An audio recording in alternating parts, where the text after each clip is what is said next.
Pontilliar was making so much money that he didn't even care.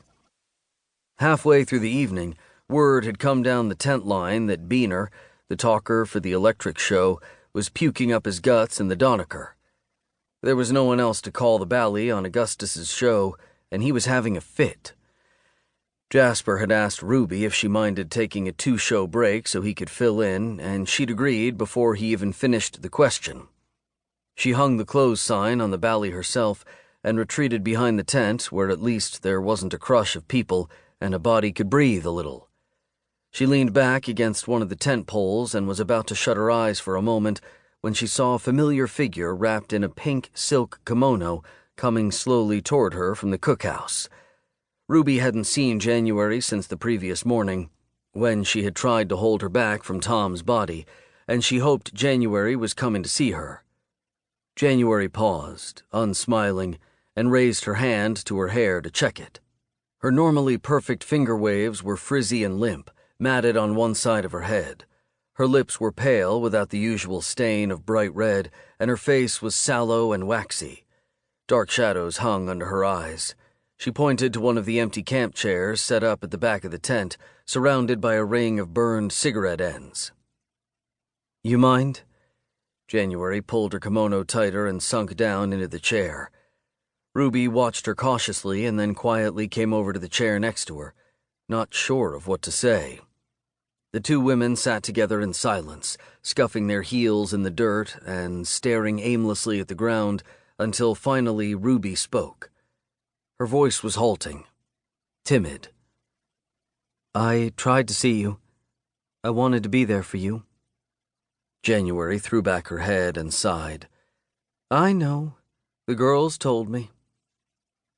Ruby chewed on the inside of her cheek and tapped her nails on the narrow arm of the chair.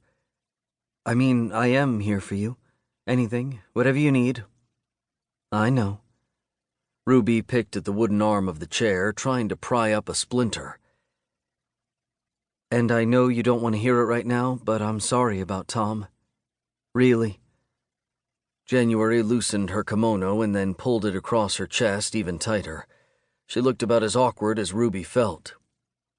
"I know that too, thanks, but I don't want to talk about it.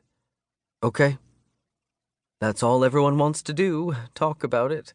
Tell me what they think happened. He fell, he jumped, he was pushed.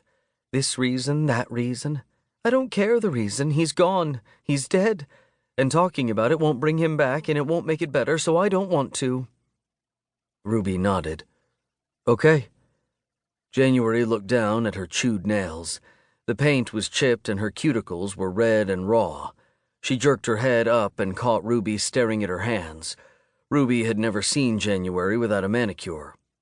Even in a carnival, where everything a person touched was covered in a layer of dust and dirt, January had always maintained the illusion of glamour.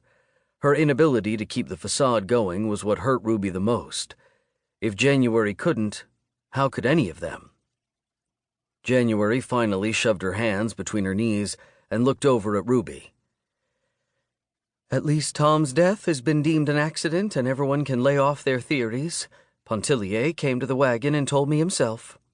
So I guess that lets Hayden off the hook." "Hayden's not important here." January shook her head. "No, it's good. I mean, at least it wasn't a suicide like in Sulphur, and we don't gotta worry about somebody having killed him. I can live with an accident. I can bear that. I don't think I could bear the others." January stared down at her hands again and sighed loudly. "And no one ever really thought Hayden had anything to do with it in the first place. I was looking out the window this morning and I saw you two walking together. You looked happy. I guess you worked things out." Ruby realized that January needed this, to talk about something other than Tom, other than her own grief. Ruby dug out the splinter of wood and twisted it between her fingers. "Yeah? You're not going to give me any details, are you?" Ruby glanced up at January. She wasn't smiling, but there was just the tiniest hint of light behind her eyes. Ruby shook her head. "Nope." "Figures?" Silence fell between them again until January finally stood up and brushed off her kimono. "Well, I should get out of here. Don't you got a show going on?